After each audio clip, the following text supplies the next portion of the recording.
Ganito nyo rin ba pasarapin ang inyong nagmamantikang chicken and pork adobo? Super easy lang, di ba? Pero may gagawin ako para lalo itong mas pasarapin pa. At yan nga yung ituturo ko sa inyo ngayon. Pork belly. Hinihiwa ko lang ito ng medyo malaki. Pero it's all up to you kung anong size ng cut ang gusto ninyong gawin sa inyong pork belly. Chicken. Hiwain mo lang into serving pieces.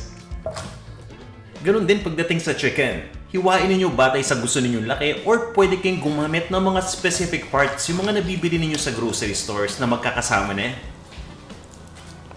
Bawang. I-crush mo lang to.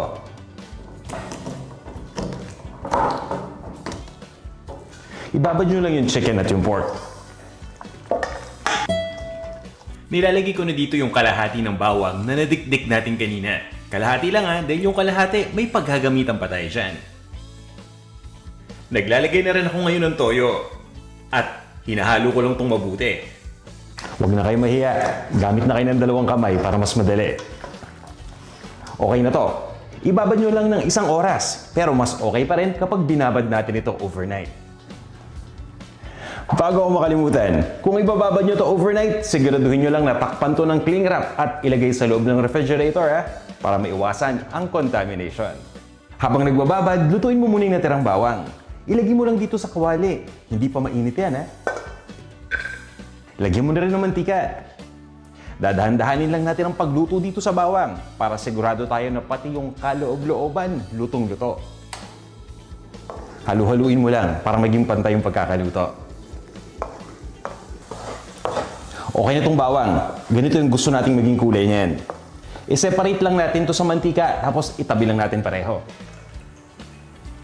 Okay na itong bawang natin, pati yung garlic oil. Gagamitin natin yan maya-maya lang. Okay na itong pork and chicken natin. Nababad na ng 1 oras.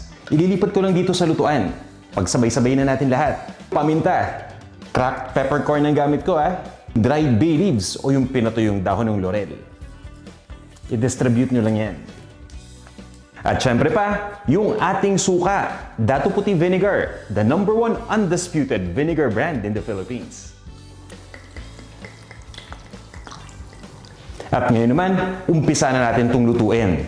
Hindi na tayo maglalagay ng tubig dito as-is na yan. Habang kumukulo, mapapansin ninyo unti-unting lalabas yung juices galing sa chicken at sa pork. At yan yung magpapalambot dito sa ating pork and chicken. Lutuin lang natin to gamit ang low heat for around 30 minutes. Haluin nyo lang para maging pantay yung pagkakaluto.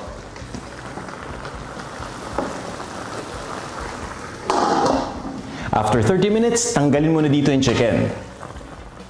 Itong pork, pabayaan mo lang yan dyan ng mga 20 minutes pa. Ituloy mo lang yung pagpapakulo. After maluto ng pork for another 20 minutes, tanggalin mo lang dun sa lutuan at ipa-cool down mo lang. Yun yung ginawa ko ngayon lang. And right now, kinuha ko tong lutuan na pinagprituhan natin ng bawang kanina. Pinainit ko lang And speaking of bawang, ito na yung ating garlic oil.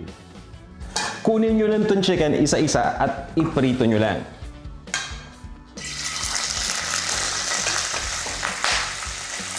I-expect mo na magtatalsikan yung mantika dahil yung chicken, di ba, basayang kanina Kumbaga, pina-cool down lang natin.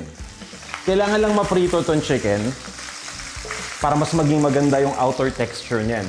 And at the same time, mas nagpapasarap pa yan. Lutuin lang natin ng mga 2 minutes per side. Ibabaliktad ko lang tong manok. Oh, look at that, di ba? Itsura pa lang, flavorful na. Pero hindi pa tayo magtatapos dyan, Dahil pagka-prito ng chicken at ng pork mamaya, ibabalik natin ulit ito dun sa natirang juices para ituloy yung pagluto. Imagine that, di ba? Sigurado talaga tayong masarap na masarap ito at nagiging sobrang lasa pa. Okay na itong chicken. Itong pork naman, doble ingat tayo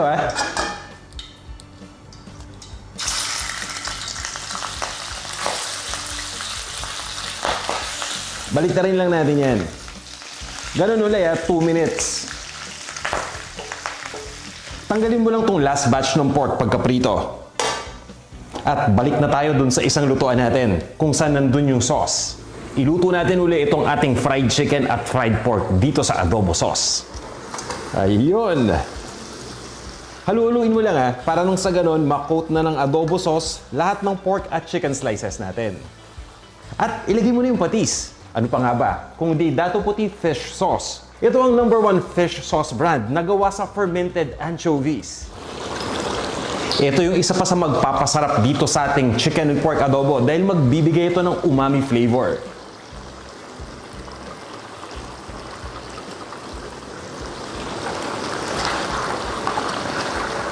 Haluin nyo lang to at ituloy nyo lang ang pagluto ng mga 1 minuto pa.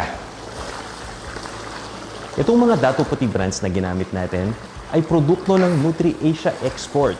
Di ba nga, masarap, masaya, basta NutriAsia. At available yan sa inyong mga local na Asian at Pinoy stores. So ready na tong ating chicken and pork adobo. Ilipat lang natin sa isang serving plate at huwag niyong kalimutan yung bawang na niluto natin kanina. Itap lang natin itong ating toasted na garlic.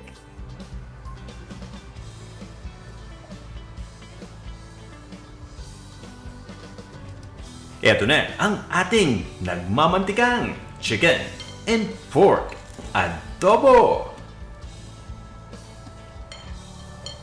O, tara na. Kain na tayo.